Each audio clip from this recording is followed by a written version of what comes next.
മാർവലിൻ്റെ 41ാമത്തെ സിനിമയാണ് തണ്ടർബോൾട്സ്. അപ്പോൾ കുറേ നാൾക്ക് ശേഷമാണ് മാർവലിൻ്റെ സിനിമ എന്ന് പറയാൻ പറ്റുന്ന ഒരു സിനിമ കണ്ടിറങ്ങിയേക്കുന്നത്.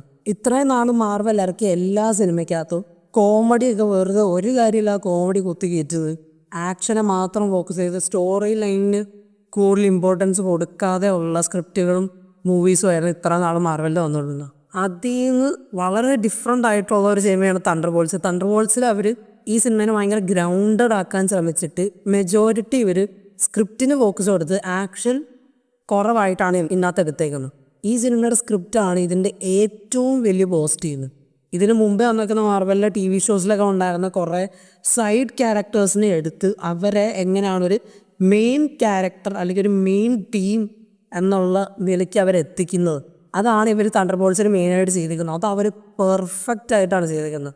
എസ്പെഷ്യലി ഇതിനകത്തുള്ള characters like John Walker, ghost, task master, പിന്നെ ബ്ലാക്ക് വിഡോവിൻ്റെ സിസ്റ്ററായ എലീന, റെഡ് ഗാർഡിയൻ, ഇത്രയും സൈഡ് ക്യാരക്ടേഴ്സിനെ എടുത്ത് അവർ ഈ ടീമിനെ ഒരു അവഞ്ചേഴ്സ് ലെവൽ, ഒറിജിനൽ അവഞ്ചേഴ്സ് സിനിമയ്ക്കകത്ത് ആ ടീം എങ്ങനെയായിരുന്നു അതിനൊക്കെയും ബെറ്റർ ആയിട്ടാണ് തണ്ടർബോൾട്സിനെ ഇവർ പ്രസൻറ്റ് ചെയ്തേക്കുന്നത്. ഈ സിനിമ ആദ്യം സ്റ്റാർട്ട് ചെയ്യുന്ന ഒരു ഇത്തിരി സ്ലോ ആയിട്ടാണ് സ്റ്റാർട്ട് ചെയ്യുന്നത്, പിന്നെ അത് പതുക്കെ ആ പേസ് പിക്കപ്പ് ചെയ്ത് വരുന്നുണ്ട്. പക്ഷേ ഞാൻ സ്റ്റാർട്ടിങ് മുതൽ ശ്രദ്ധിച്ച ഒരു കാര്യമാണ് അതിൻ്റെ ബാക്ക്ഗ്രൗണ്ട് സ്കോർ. സൺ ലക്സ് എന്ന് പറഞ്ഞ ഒരാളാണ് ചെയ്തത്.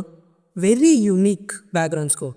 കുറേ ആളുകൾക്ക് ശേഷം മാർവലിൽ നിന്ന് കുറച്ചുകൂടെ എല്ലാത്തിൽ നിന്നും മാറി വയ്ക്കുന്ന ടൈപ്പ് ഒരു കുറച്ചുകൂടെ ഡിഫറെൻ്റ് ആയിട്ടുള്ള ഒരു ബാക്ക്ഗ്രൗണ്ട് സ്കോർ ഞാൻ കേൾക്കുന്നു. അപ്പോൾ ഇതിൻ്റെ ബാക്ക്ഗ്രൗണ്ട് സ്കോറും ഇതിൻ്റെ സ്ക്രിപ്റ്റും ഇനി ഈ സിനിമയ്ക്കകത്തുള്ള എല്ലാ ക്യാരക്ടേഴ്സിൻ്റെ ഒരു ക്യാരക്ടർ ആർക്ക് അല്ലെങ്കിൽ ഒരു ക്യാരക്ടർ ഗ്രോത്ത്, എങ്ങനെയാണ് ഇവർ ആദ്യം തമ്മിൽ ഒട്ടുമേ വർക്ക് ചെയ്യാൻ പറ്റാത്ത കുറച്ച് ആൾക്കാരിൽ നിന്ന് ലാസ്റ്റ് എല്ലാവർക്കും ഇഷ്ടപ്പെടുന്ന രീതിയിലുള്ള ഒരു ടീമായി മാറുന്നതെന്നുള്ളൊരു ക്യാരക്ടർ ആർക്കും എല്ലാം കൊണ്ട് ഈ സിനിമ എല്ലാ സൈഡിൽ നിന്നും മാർവലിൻ്റെ one of the best movies എന്നാണ് എൻ്റെ ഒരു ഒപ്പീനിയൻ.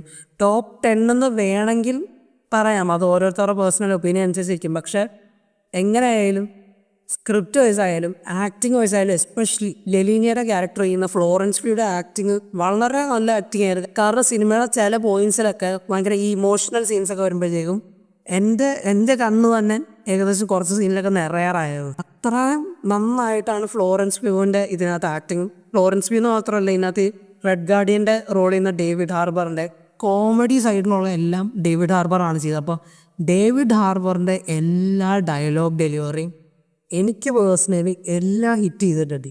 കാരണം എനിക്ക് മാത്രമല്ല, ഞാൻ തിയേറ്ററിൽ വരുന്നപ്പോൾ സാധാരണ ഈ മാളിൽ പോയി നമ്മൾ സിനിമ കാണുമ്പോൾ അല്ലെങ്കിൽ കുറച്ചുകൂടെ സിംഗിൾ സ്ക്രീൻ തിയേറ്റർ അല്ലാത്ത സ്ഥലത്തൊക്കെ പോയി കാണുമ്പോൾ അവിടെ ആംബിയൻസ് ഭയങ്കര കുറവാണ്. അവിടെ അത്ര ചീറിയൽ പരിപാടിയോ അല്ലെങ്കിൽ ക്ലാപ്പ് അടിക്കുന്ന സംഭവമോ ചിരിക്കുന്നതോ ഇതൊന്നും അത്ര മാളിൽ പോകുമ്പോൾ ഉണ്ടാവാറില്ല. പക്ഷേ ഈ സിനിമ ഞാൻ ഐമാക്സിൽ പോയി കണ്ടിട്ട് പോലും എല്ലാവരും ഭയങ്കര ആക്റ്റീവ് ആയിരുന്നു. ഈ സിനിമയ്ക്ക് നന്നായിട്ട് ക്ലാപ്പ് ചെയ്യുന്നു, കുറേ പേര് നന്നായിട്ട് ചിരിക്കുന്നു.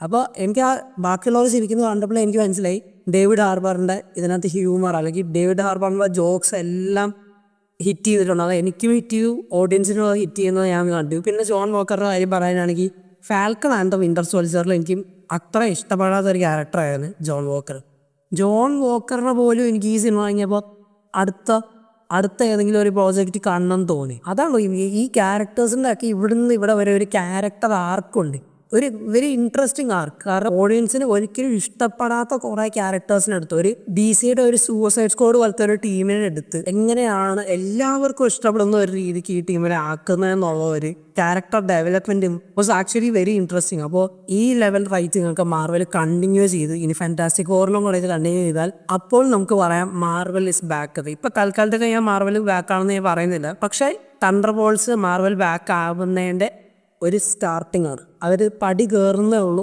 കയറി എത്തുമ്പോൾ നമുക്കത് മാർവൽ ഇസ് ബാക്ക് എന്ന് പറയാം. പക്ഷെ ഇപ്പോൾ പറയാൻ പറ്റില്ല. എന്നാലും തണ്ടർബോൾട്സ് വളരെ അടിപൊളി സ്റ്റാർട്ടാണ്. കാരണം ഈ സിനിമ എല്ലാ സൈഡിൽ നിന്നും വളരെ നന്നായിട്ടാണ്. ഡയറക്ഷനിൽ നിന്നും ജേക്ക് ഷ്രയർ ആണോ ഈ ഡയറക്ടറുടെ പേര് എനിക്ക് അത്ര ഉറപ്പില്ല. പക്ഷേ വെരി ഗുഡ് ഡയറക്ഷൻ, വളരെ നല്ല സ്ക്രിപ്റ്റ്. കുറേ നാൾക്ക് ശേഷമാണ് ഒരു ഗാർഡിയൻ സ്ത്രീ ആയിട്ടാണ് ഇത്ര നല്ലൊരു മാർവലിൻ്റെ സ്ക്രിപ്റ്റ് കാണുന്നത്. വളരെ നല്ല സ്ക്രിപ്റ്റ്, വളരെ നല്ല background score by Sun lux.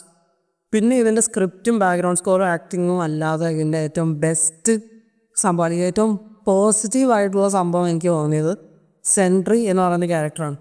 സെൻട്രിക്കകത്ത് ഇതിന് 3 ഡിഫറെൻറ്റ് പേഴ്സണാലിറ്റീസ് ഉണ്ട്. അത് അതിനെപ്പറ്റി ഞാൻ കൂടുതൽ പറയുന്നില്ല, നിങ്ങൾ സിനിമ കണ്ട് മനസ്സിലാക്കുക. പക്ഷേ സെൻട്രിക്ക് 3 ഡിഫറെൻറ്റ് പേഴ്സണാലിറ്റീസ് ഉണ്ട് ഈ സിനിമയ്ക്കകത്ത്. അത് തന്നെ ലൂയിസ് പുൾമാൻ പോർട്രേ ചെയ്ത ഒരു രീതി. ഇത് ഒറിജിനലി ലൂയിസ് പുൾമാൻ ആയിരുന്നില്ല സെൻട്രി ആയിട്ട്, സ്റ്റീവൻ യു ആയിരുന്നു സെൻട്രിനെ പ്ലേ ആയിരുന്നത്. പക്ഷെ പുള്ളിയുടെ കുറച്ച് ഇഷ്യൂസൊക്കെ വന്ന കാരണം സ്റ്റീവൻ യു സെൻട്രിയുടെ റോൾ എടുത്തില്ല. സത്യം പറഞ്ഞാൽ എനിക്ക് പുള്ളി ഈ റോൾ എടുക്കാത്തതിന് സമാധാനമുണ്ട്. കാരണം ഈ ലൂയിസ് പുൾമാൻ ഈ റോള് ചെയ്തേക്കുന്ന ഒരു രീതി വേറെ ആരും ഈ രീതിക്ക് സെൻട്രീനെ പ്ലേ ചെയ്യില്ല എന്ന് എനിക്ക് തോന്നി. അത്ര നന്നായിട്ടാണ് ലൂയിസ് പുൾമാൻ ഇതിനകത്ത് സെൻട്രീനെ പ്ലേ ചെയ്തേക്കുന്നത്. അതാണ് ഞാൻ പറയാം, ഈ സിനിമ കണ്ട് കഴിയുമ്പോൾ നമുക്ക് നമ്മൾ ഒട്ടും കെയർ ചെയ്യാത്ത കുറേ ആൾക്കാരെ പറ്റി നമ്മൾ കെയർ ചെയ്യാൻ തോന്നും. അവരെ അടുത്ത സിനിമയ്ക്കകത്ത് കാണാൻ തോന്നും.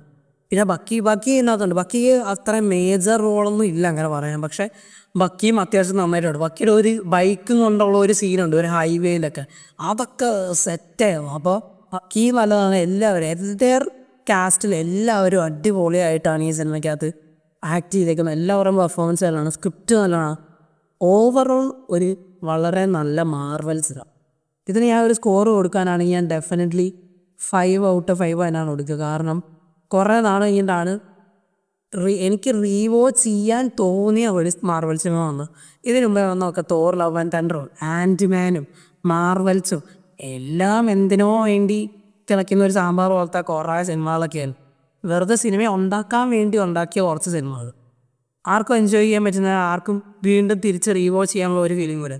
എല്ലാ രീതിക്കും ഇതൊരു അത്യാവശ്യം നല്ലൊരു സിനിമയാണ്. അപ്പോൾ ഇത് കാണുവാണെങ്കിൽ ഞാൻ ഡെഫിനറ്റ്ലി ഇത് ഐമാക്സിൽ പോയി കാണാനേ റെക്കമെൻഡ് ചെയ്യുള്ളൂ. കാരണം ഞാൻ ഐമാക്സിലാണ് പോയി കണ്ടത്. പിന്നെ ഐമാക്സിൽ പോയി കാണുന്നവർക്ക് മാത്രമായിട്ട് ഈ സിനിമ തുടങ്ങുന്നതിന് മുമ്പ് ഒരു സ്റ്റാർട്ടിങ്ങിൽ ഒരു സ്പെഷ്യൽ സംഭവമുണ്ട്. ആസ് ഫോർ മൈ ഇൻഫർമേഷൻ ഐമാക്സിൽ മാത്രമുള്ള ഒരു സംഭവമാണ് ഈ സിനിമയുടെ ഫസ്റ്റ് കാണിക്കുന്നത്. അപ്പോൾ ഡെഫിനറ്റ്ലി ഇത് ഐമാക്സിൽ പോയി ചെക്കൗട്ട് ചെയ്യുന്ന സിനിമയാണ്.